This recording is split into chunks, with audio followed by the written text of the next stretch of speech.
તમારા દિવસભરનો મૂડ તમારી ડેઇલી લાઈફની આદતો સાથે જોડાયેલો હોય છે। શું તમને ખબર છે કે સવારની તમારી ટેવ તમારું સમગ્ર જીવન બદલી શકે છે?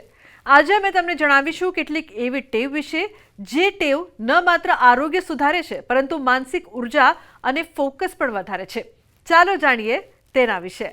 તમારી સવારની દિનચર્યા એ તમારો આખો દિવસ અને રૂટીન નક્કી કરે છે કે તમારો દિવસ કેવો રહેશે।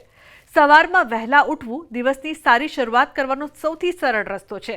જો તમે સવારમાં વહેલા ઉઠશો તો દિવસની બધી પ્લાનિંગ આરામથી કરી શકવાની સાથે દિવસ દરમિયાનના તમામ કામ વહેલા પૂરા પણ કરી શકશો। આ સિવાય વહેલા ઉઠવાથી તમારું મગજ અને શરીર બંને તાજગીનો અનુભવ કરશે અને દિવસભર શરીરમાં ઉર્જા રહેશે।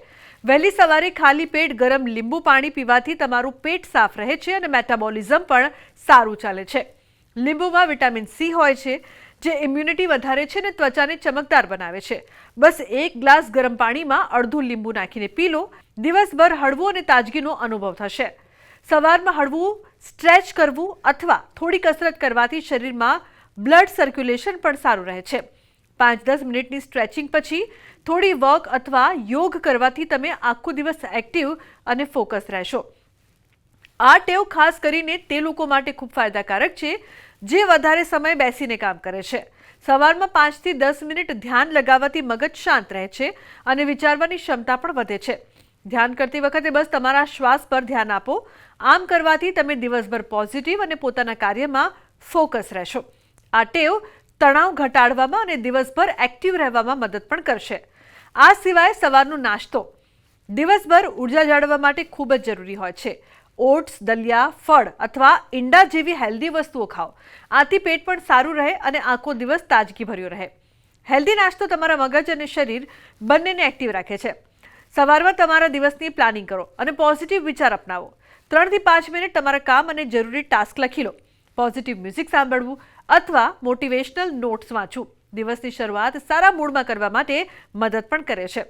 સવારમાં ઉઠતા જ ફોન, લેપટોપ અથવા સોશિયલ મીડિયા ચલાવવાની ટેવ છોડી દો। ઓછામાં ઓછા 30 મિનિટ ફોનથી બ્રેક લો। આથી મગજ શાંત રહે છે અને દિવસભર કામમાં ધ્યાન રાખવું સરળ બને છે। આ ટેવ તમારી મેન્ટલ હેલ્થ માટે પણ સારી છે। સવારે વહેલા ઉઠવું એટલે પહેલાં કમ્પલસરી એ છે કે સાંજે વહેલા સૂઈ જવું પડે। જો રાત્રે તમે વહેલા સૂઈ જાઓ છો તો જ તમે સવારે વહેલા ઉઠી શકશો। અને રાત્રે વહેલા સૂઈ જવા માટે શું કરવાનું છે તો કે પહેલાં તો તમારે મોબાઈલથી દૂર રહેવાનું છે। મોબાઈલ તમારો સ્વિચ ઓફ કરી અને ઈશ્વર સ્મરણ કરીને રાત્રે સૂઈ જાઓ અથવા તો ધ્યાન કરીને સૂઈ જાઓ અથવા તો ભ્રામરી પ્રાણાયામ કરીને સૂઈ જાઓ જેથી તમે રાત્રે ખૂબ સારી ઊંઘ આવે અને તો તમે સવારે ફ્રેશ ઉઠી શકો। હવે સવારે તમે ઉઠી અને લીંબુ પાણી પી શકો। પાણીના ગ્લાસમાં તમે લીંબુ નીચોઈ અને જો પી જાઓ છો સવારે વહેલા તો એ વધારે સારું। એ તમારા આખા દિવસના વિટામિન સીની જે તમારી જરૂરિયાત છે શરીરની એ પૂરી કરી શકે છે। એવી જ રીતે તમે અડધી ઇંચ કે 1 ઇંચ જેટલી આંબલી રાત્રે કાચના વાસણમાં પલાળી રાખો છો અને સવારે ચોળી અને એ નરણા કોઠી પી જાઓ છો અને પછી 40 મિનિટ કંઈ નથી લેતા તો તમારું ટાર્ટિક એસિડ એટલે કે તમારા ઘસારા જે થાય છે એ ન થાય એની માટેની ઉણપ તમારી પૂરી થઈ જશે। પરંતુ એ રોજ લેવું પડે અને સપ્રમાણ લેવું પડે। આંબલી ક્યારેય ગોળ કે મીઠા સાથે સોલ્ટ સાથે ન લો તો સારું। હવે બીજી આદત છે કે તમે એની પછી હંમેશા ઈશ્વર સ્મરણ કરીને પગ નીચે મૂકો છો। એ પછી તમે થોડુંક ધ્યાન કરો તો તમારા આખા દિવસમાં થાક નહીં લાગે। તમે થોડી નાની હળવી કસરત કરો, ખુલ્લા વાતાવરણમાં ચાલવા જાઓ, તમે આખા દિવસનું પ્લાનિંગ કરી લો કે આખા દિવસમાં તમે શું શું કરવાના છો અથવા તો આખા દિવસનું ટુ ડુ લિસ્ટ બનાવી દો તો પણ વધારે સારું। તમે એ પછી એવો નાસ્તો કરો કે જે આખા દિવસમાં ભારેમાં ભારે ખોરાક હોય અને સંપૂર્ણ ખોરાક હોય। ધારો કે તમે ઇડલી ખાઓ છો, પૌવા ખાઓ છો અથવા તો બટાકા પૌવા ખાઓ છો અથવા કોઈ પણ શાક નાખીને પૌવા બનાવેલા ખાઓ છો, અડદની કોઈ વસ્તુ ખાઓ છો તો એ તમારા આખા દિવસના પ્રોટીન અને આખા દિવસનું વિટામિન મિનરલનો ખજાનો પૂરો પાડે છે। તમે થોડી હળવી કસરત કરી શકો છો। તમે સવારે ઉઠી અને થોડુંક ઈશ્વર સ્મરણ કરી શકો છો। નેચરમાં બેસી કુદરતી વાતાવરણમાં બેસીને પક્ષીઓને નિહાળી શકો છો। જો ચાલી નથી શકતા તો પગ ઊંચા નીચા કરવાની બેઠા બેઠા કસરત કરી શકો છો।